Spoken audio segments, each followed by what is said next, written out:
نفس الكابوس بيتكرر كل يوم للمرة ال20. الممر الطويل تحت الأرض، التابوت الأسود في الآخر، والعيون الصفرا اللي بتبص عليا، وصوت بيهمس باسمي. مسحت العرق من وشي وحاولت أقنع نفسي إنها مجرد أحلام، بس جوايا كنت عارف إن الأحلام دي مش عادية. وبعد أسبوع واحد بس لقيت نفسي واقف قدام نفس الممر، لكن مش في الحلم.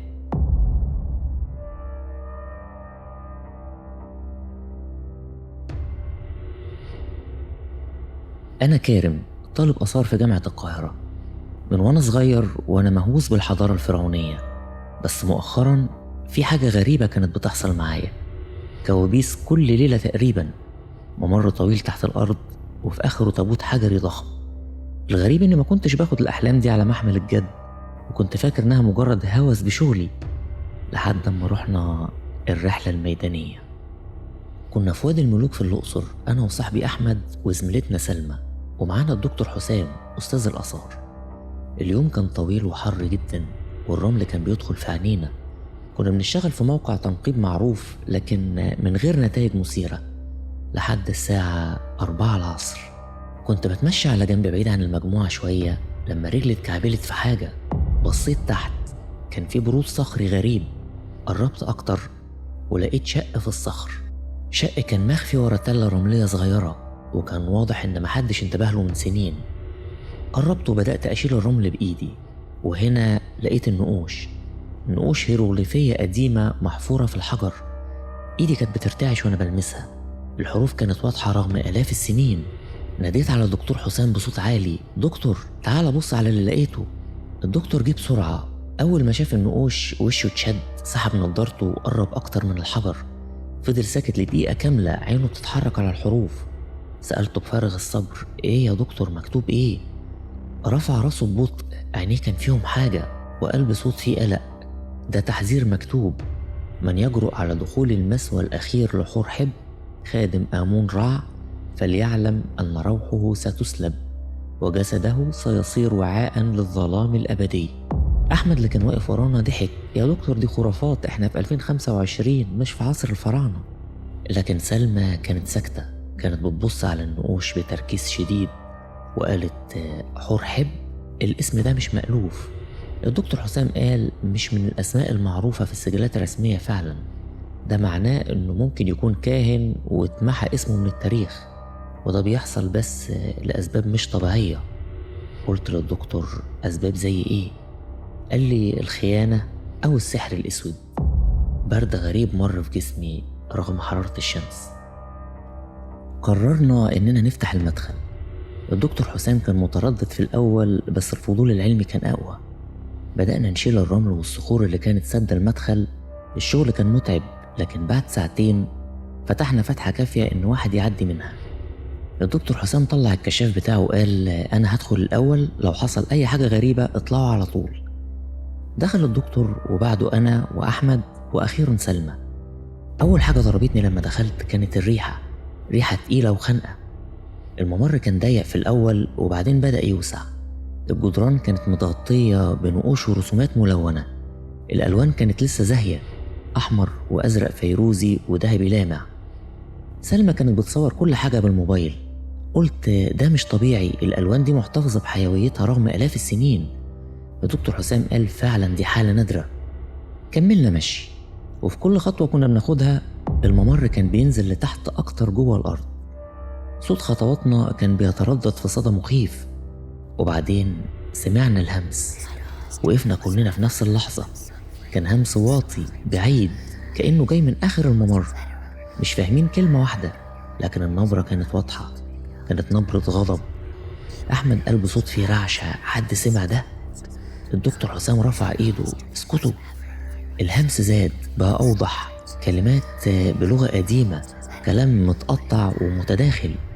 سلمى مسكت دراعي بقوة وقالت لي: كارم، أنا عايز أطلع. قلت لها: هنطلع بس بعد ما نشوف في إيه في الآخر. قلت لها كده رغم إن أنا نفسي كنت خايف. كملنا النزول. البرودة زادت لدرجة إننا بقينا نشوف أنفسنا في الهواء، وأخيرا وصلنا. الغرفة كانت ضخمة، سقفها عالي منقوش بنجوم ذهبية على خلفية زرقاء. الجدران مليانة برسومات لطقوس غريبة، كهنة بيرفعوا ايديهم ووحوش بوش حيوانات، وفي وسطهم رسمة لراجل طويل لابس تاج ذهبي عيونه صفرة. وفي قلب الغرفة نفس التابوت اللي كنت بشوفه في الكوابيس. قلبي وقف، حسيت ان رجلي اتشلت. حاولت اتكلم بس صوتي مطلعش. التابوت كان من الجرانيت الاسود، ضخم ومتغطي بنقوش ذهبية معقدة ورموز غريبة ما شفتهاش قبل كده. حواليه كان في 4 تماثيل لآلهة فرعونية، كل واحد في ركن من أركان الغرفة. وعلى الأرض حوالين التابوت كان في دايرة من رموز حمراء مرسومة بحاجة شبه الدم. الدكتور حسام قال بصوت مبهور: ده اكتشاف القرن، مقبرة سليمة تماما. بس أنا ما كنتش مبهور، كنت مرعوب، لأني كنت عارف إن ده مش مجرد اكتشاف، ده فخ. سلمى كانت متحمسة جدا، ما بقتش حاسة بأي خطر. راحت ناحية التابوت وعينيها بتلمع. الدكتور حسام صرخ: سلمى استني! بس هي كانت خلاص وصلت. مدت ايديها ولمست التابوت، وفي اللحظة دي الكشافات كلها طفت. بقينا في ضلمة تامة، مش شايفين حتى ايدينا. سمعت سلمى بتشهق واحمد بيقول: ايه اللي حصل؟ سمعت الدكتور حسام بيحاول يشغل الكشاف بتاعه، وسمعت حاجة تانية، صوت احتكاك حجر بحجر، صوت تقيل بطيء مرعب، صوت التابوت وهو بيتفتح. وفي اللحظة دي الكشافات ولعت تاني، واللي شفناه غطا التابوت كان واقع على الأرض، والتابوت نفسه كان مفتوح، وجواه كانت الموميا.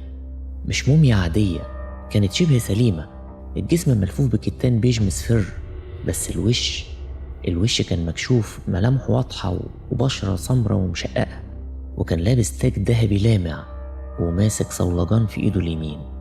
والأسوأ من ده كله عيونه كانت مفتوحة، عيون صفرة لون نار الكبريت بتبص علينا. سلمى صرخت صرخة خلتني حطت ايدي على ودني وجريت. جرينا كلنا وراها مذعورين، مش فاهمين ايه اللي حصل. الممر كان بيتهز، صخور ورمل بدأوا ينزلوا من السقف. الدكتور حسام صرخ: المقبرة بتنهار، يلا بسرعة! جرينا بأقصى سرعة، قلبي كان بيدق زي المطرقة، رجلي كانت بتتكعبل في الأرض الصخرية، لكن كملت.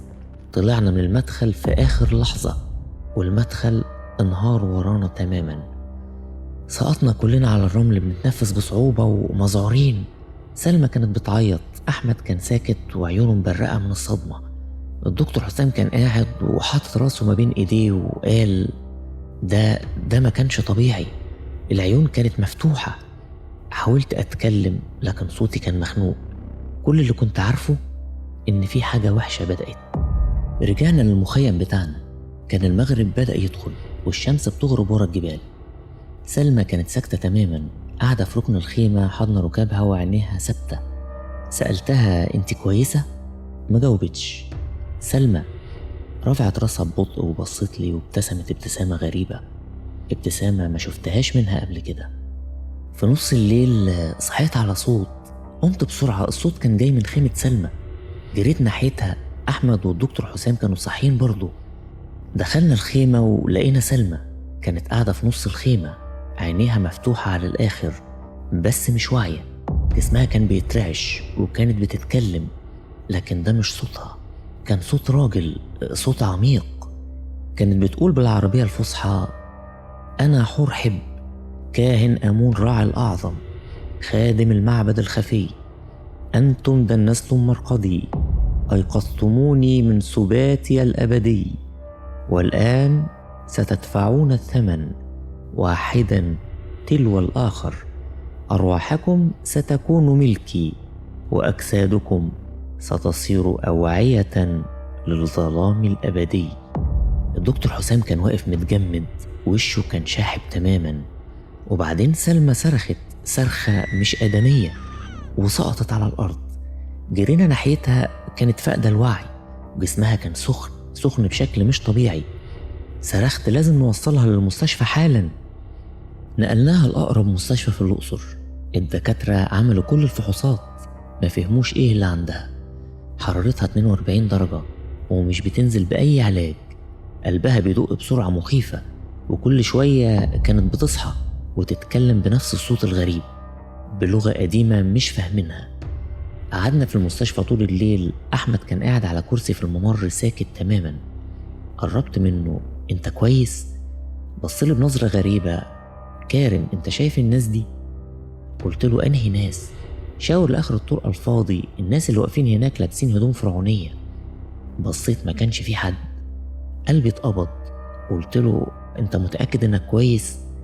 قال لي بعصبية: انا مش عارف، بس انا شايفهم وهم بيقربوا. الدكتور حسام قال اننا لازم نرجع القاهرة. كنا محتاجين ندور على معلومات عن حور حب ونجيب مساعدة متخصصة. سيبنا سلمى في المستشفى تحت الرعاية ورجعنا القاهرة بالعربية. الطريق كان طويل، كنا كلنا ساكتين. أحمد كان قاعد في الكرسي اللي ورايا بيبص من الشباك. وصلنا القاهرة الفجر. الدكتور حسام كان عارف خبير في الآثار الغامضة اسمه دكتور ياسر فؤاد. دكتور ياسر كان راجل في الستينات من عمره، شعره أبيض، نضارة سميكة. مكتبه كان مليان بالبرديات القديمة والكتب. قعدنا قدامه، حكينا له كل حاجة. سمعنا بتركيز شديد وهو بيدون ملاحظات، ولما خلصنا سكت دقيقة كاملة وبعدين قال: حور حب، أنا سمعت الاسم ده قبل كده. قام من مكتبه وراح لرف كتب قديم، طلع بردية صفرة باهتة وفردها على المكتب. حور حب كان كاهن في عصر الأسرة 19. كان من أقوى كهنة أمون، لكنه اتهم بممارسة السحر الأسود والتمرد على الفرعون. أعدم بطريقة وحشية ودفنوه في مقبرة سرية بعيد عن باقي الكهنة، وحطوا عليها لعنة أبدية. سألت بقلق: وإيه اللعنة دي؟ دكتور ياسر بصلي: اللعنة بتقول إن أي حد يفتح مقبرته روح حور حب هتستيقظ وهتستحوذ على جسم اللي فتح التابوت، وبعدين هتنتقل لباقي اللي دخلوا المقبرة واحد ورا التاني. حسيت إن جسمي اتجمد. وإيه الحل؟ دكتور ياسر اتنهد وقال: في طريقة واحدة بس، لازم ترجعوا المقبرة وتقفلوا التابوت بالطريقة الصحيحة وتقروا طقوس الختم القديمة. لازم تعملوا ده قبل اكتمال القمر، واكتمال القمر بعد يومين. قلت له: بس المقبرة انهارت. قال لي: يبقى لازم تحفروا تاني، ولو ما كسرتوش اللعنة في الوقت المناسب كلكم هتموتوا، أو الأسوأ من كده أجسامكم هتبقى ملك الروح حور حب للأبد. رجعنا الأقصر، معانا دكتور ياسر وفريق صغير من العمال اللي الدكتور حسام أجرهم. بدأنا الحفر فورا. الشغل كان صعب ومرهق، بس كان لازم نخلصه بسرعة. تاني يوم الصبح واحنا في انتظار العمال علشان نكمل الحفر، لاحظت إن أحمد مش موجود. دورت في كل مكان لحد ما لقيته. كان عند مدخل المقبرة بيحفر لوحده. هدومه كانت متقطعة وإيديه مجروحة، وكان بيضحك ضحكة مخيفة. جريت ناحيته وقلت له: أحمد، أنت كويس؟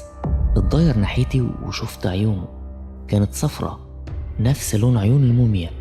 ابتسم ابتسامة عريضة وقال: أحمد مش هنا دلوقتي، بس هو بيسلم عليك. وبعدين جري دخل من فتحة صغيرة كان حفرها في المدخل المنهار. أحمد استنى، جريت وراه. دخلت الفتحة، كانت ضيقة وضلمة. الدكتور حسام ودكتور ياسر جم ورايا. الممر كان متدمر بشكل جزئي، لكن لسه في مكان ممكن نمشي فيه. كان أحمد بيجري قدامنا وضحكته بتتردد في الجدران. ناديت عليه أكتر من مرة بس هو ما سمعنيش أو ما كانش عايز يسمع. وصلنا لغرفة الدفن، والمنظر اللي شفته هناك هيفضل محفور في دماغي طول عمري. التابوت كان مفتوح والكاهن كان واقف، لكن بره التابوت واقف على رجليه في نص الغرفة. جسمه الملفوف بالكتان كان متشقق ومتفتت، بس كان واقف بثبات مخيف. التاج الذهبي كان بيلمع في ضوء الكشافات، والصولجان كان ماسكه في ايده، وعيونه الصفرة كانت مركزة علينا. أحمد كان واقف جنبه ايده على التابوت وكان بيبتسم. دكتور ياسر رفع البردية اللي جابها معاه وبدأ يقرأ بصوت عالي: يا حور حب، يا كاهن أمون الساقط، بسم الله آمرك بالعودة لسباتك الأبدي.